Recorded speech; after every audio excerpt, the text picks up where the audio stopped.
Okay, so you left the Democratic Party. So I remember when she said it, no, that's it, I'm an independent now. I was like, I was really curious. Okay, because I love independents. What made you an independent? They were mean to Joe Biden and Kamala Harris. That's your reason?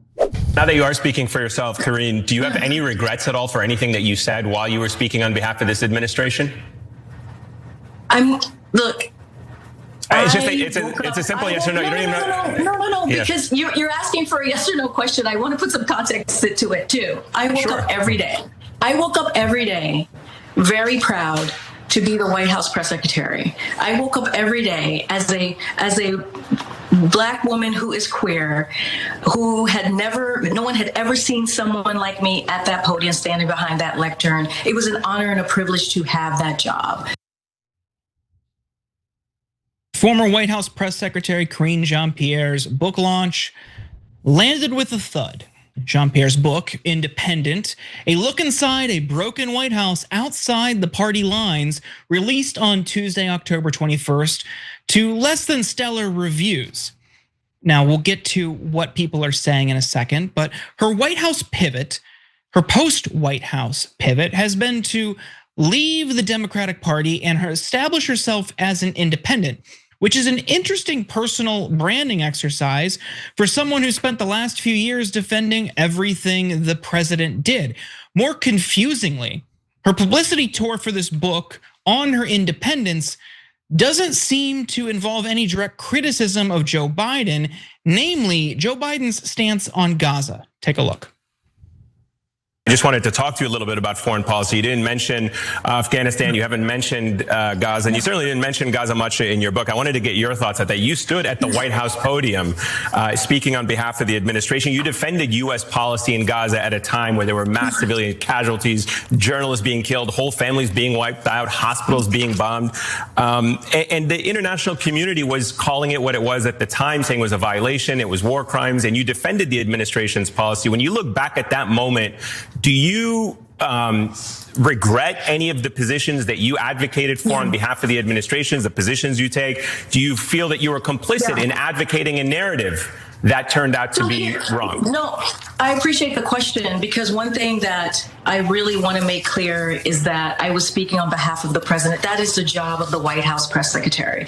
I'm not speaking for Karine Jean Pierre. I was speaking for Joe Biden. That's every White House press secretary. That is their job. Well, you said now you speak for yourself. Hold on. Wait, let me finish. No, I know. I just wanted, because we're almost out of time. I just want to go ahead. Go ahead. I'm going to get to it. Obviously, what's happening is heartbreaking. If she's unwilling to directly criticize Biden over foreign policy while speaking for herself, why is she leaving the party? Now, Becca Rothfield of the Washington Post, in her review of Karine Jean Pierre's book, summarized it perfectly. Imagine parting ways with the Democratic Party not because of its unwavering support of Israeli Prime Minister Benjamin Netanyahu, as he violated international law and waged a bloody campaign against civilians in Gaza, not because of its humiliating failure to mount meaningful opposition to the Trump administration's assault on just about everything of value in the country, not because it continues to run candidates in their 70s and 80s, one of whom opted to die in office at 90 rather than cede her seat to someone younger, not because of its inability to expand access to healthcare or protect immigrants or tax the wealthy or really get anything done at all, not because of its politely non-committal effect and rhetoric of facile uplift or its members' tendency to address the public as if they are delivering the keynote at a corporate retreat, not because the Democrats have no political vision, something of a liability for a political party, but rather because of the single sensible, if very belated thing they have done in recent memory, which was to usher a doddering Joe Biden out of the 2024 presidential race.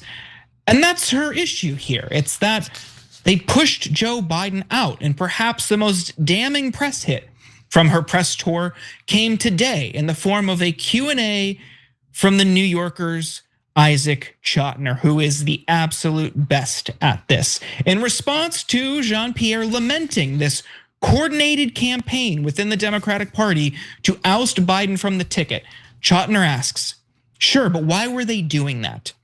She replied, because they believed he needed to step aside. There's more to this than just that period of time. This is very layered, right? There's a period of time that I questioned what was happening and how do we treat our own? How do we treat people who are decent people? And then you also have to think about how I'm thinking about this as a Black woman who is part of the LGBTQ community and living in this time where I also don't think Democrats right now, Democrats leadership is protecting vulnerable people in the way it should. And Chotiner says, sorry, I'm not trying to be dense. I'm a little unclear about what this has to do with Democratic leaders and many Democrats in this country thinking that Joe Biden was going to lose to Donald Trump, which was what the polls all showed, and therefore thinking that he should be replaced. She replies, okay, wait a minute, hold on a second. Nobody knows anything. Nobody knows what would have happened. People also thought that if you replaced Joe Biden, we were going to win or have a better chance of winning. Millions of people who showed up in 2020 didn't show up in 2024. We can't forget that there was an incumbency issue as well. This is real. There are like several G10 countries with incumbents who did not get reelected. There was an incumbency issue as well. Chotiner replies, I'm not sure what you're saying. Then later in the conversation, Jean Pierre tried to make the case that polling has been wrong in prior elections and that polling showing Trump ahead couldn't be relied on. He says the polling was pretty accurate in 2022, but go on. Well, okay, but remember, it was reported that there would be a red wave. You're right, there was a lot of talk of a red wave. She says, so there was no red wave. He was an incumbent and he was the only person to have beaten Donald Trump. Those were the things that were true and in front of him, and he was being encouraged by Democrats in leadership to run. So you have no concern, even to this day, that Joe Biden could serve as president through January 2029, he asks. She says, I did not see anything that would have given me concern. And Chotiner says, but you watched TV like the rest of us, right? Cenk, I can't wrap my head around what the core premise of this book is and why people should believe it. Because on the one hand, she's saying, we need to be independent. We need to make our own choices. And I don't fit in either party. But at the same time, she's saying that Joe Biden should have continued and stayed in the race. He would have been perfect. And there's nothing at all whatsoever that she saw that would have dissuaded her from that point. What do you make of it? Yeah, I think she's vacuous, to be honest. I don't think she has any idea what she's talking about. She just keeps going back to the same old talking points. I'm a Black woman, I'm queer, so what? So I'm allowed, that's it, you gotta listen to me. I'm a Black woman, I'm queer. What does that have anything to do with what the hell we're talking about? Okay, I'm a Muslim man, that's it, you have to listen to me. Why? There's tons of millions of Muslim men who make no sense. I don't know why you keep saying that. Okay, so you left the Democratic Party. So I remember when she said it, no, that's it, I'm an independent now. I was like, I was really curious. Okay, because I love independence. What made you an independent? They were mean to Joe Biden and Kamala Harris. That's your reason? That's your reason. And you're gonna rally people around that? Oh, I wanna start a third party of independents who thought that the people in power were just too mean to Joe Biden. They should have covered up his dementia for much longer. And they should have, just like we did with Feinstein, just roll him around in a wheelchair and go, this is how he votes, shut up. I'm a Black queer woman, I'm telling you how he votes, shut up, don't question me. That's your premise for an independent? Please. Look, Becca Rothfeld that you quoted earlier, I can't believe they allowed this in the Washington Post. It must be a new day. Anyway, brilliant, scathing article about the book. I'm gonna read you two more quotes because I love it so much. She wrote, calls for an open primary were an insult to Harris? Jean Pierre exclaims, never mind whether the vice president's coronation was an insult to voters who might have preferred to be consulted. Thank you, Becca, exactly right, okay? So she's like, oh, they insulted Kamala Harris. Do they not know she has the most important qualification? She checks off both woman and Black and, oh, wait a minute, and Asian. She won the gender identity, racial identity prize. That's it, we win. That's not how it works, sister. It's just not. So last one here, because I could quote the entire thing for you. Check it out, Becca Rothfeld at Washington Post, great job. Jean Pierre's true concern, her only real subject, is the Democrats' lack of decorum. Instead of endeavoring to convince us that Harris was the best presidential candidate because of her platform or her popularity, Jean Pierre's gestures meekly at demographics and evokes tired dynastic norms. Harris was Biden's logical successor, and she was clearly next in line. And quote, bypassing her would have been disrespectful to black women overall. Never mind the rather central question of whether she was actually electable. Thank you, Becca Rothfeld, exactly right. And Karine Jean Pierre shows no interest in whether Biden and Harris are electable. All she cares about is black woman, to be respected, powerful Democrat, Democratic leader, bow, everybody bow. No, we didn't bow, Karine, we didn't bow. And if that makes you want to be an independent and be the only person in your political category, the one person obsessed with you, Kamala Harris, and Joe Biden's feelings, have at it, Hoss. Try to start a movement around it. But leave the rest of us alone. This is garbage. This is, I mean, it makes no sense at all. So, look, guys, the reason why I'm obsessed about all that, identity politics garbage is because that is what has lost Democrats elections time and time again. Not because they defend Muslims like me or transgender people or black people or women or queer people. No, that would be a winning strategy when we say we represent all Americans and we serve all Americans equally. No, Karine Jean Pierre and some of the most corrupted Democrats don't say that. They say our identity should win. I'm a queer black woman, so who cares about the Palestinians? Yeah, we murdered the Palestinians. Yeah, Biden did that. I love Biden. You're being impolite to Biden. Yeah, that led to the massacre of 70,000 Palestinians at a bare minimum.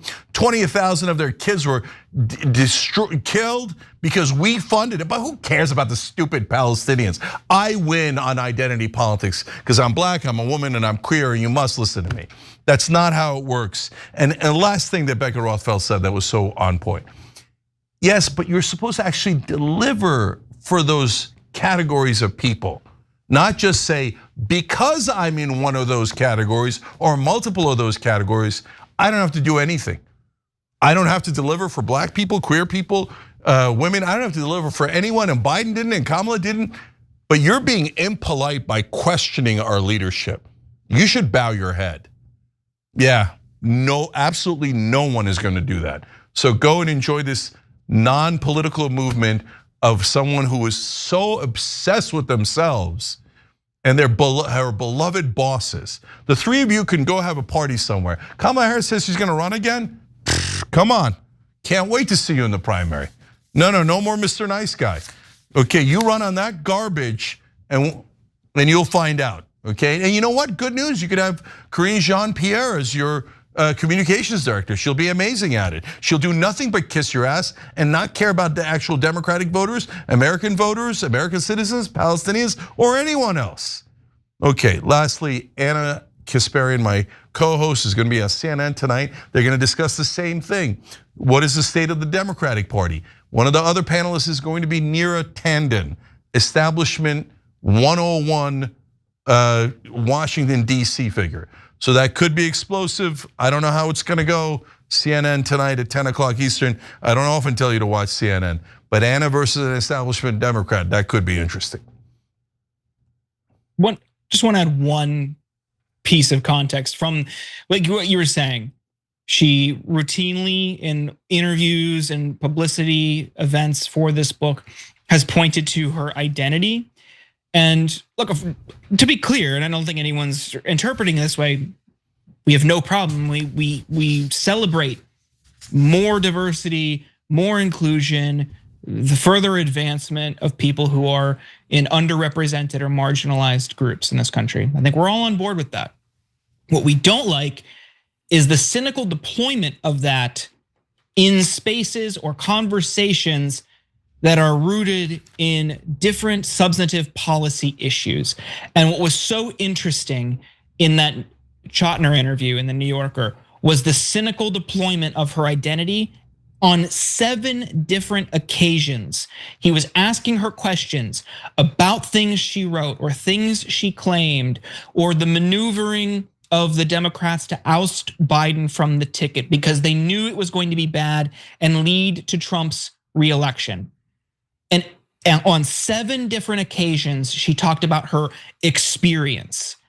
No, I understand you have a different life and a different background, but in no way does that shape a national conversation on who should be the president. And she did it in the MSNBC interview. She continues to try to bring this up when we are talking about something that is rooted in millions of voters' perspectives and polling data that showed that Biden was not the guy.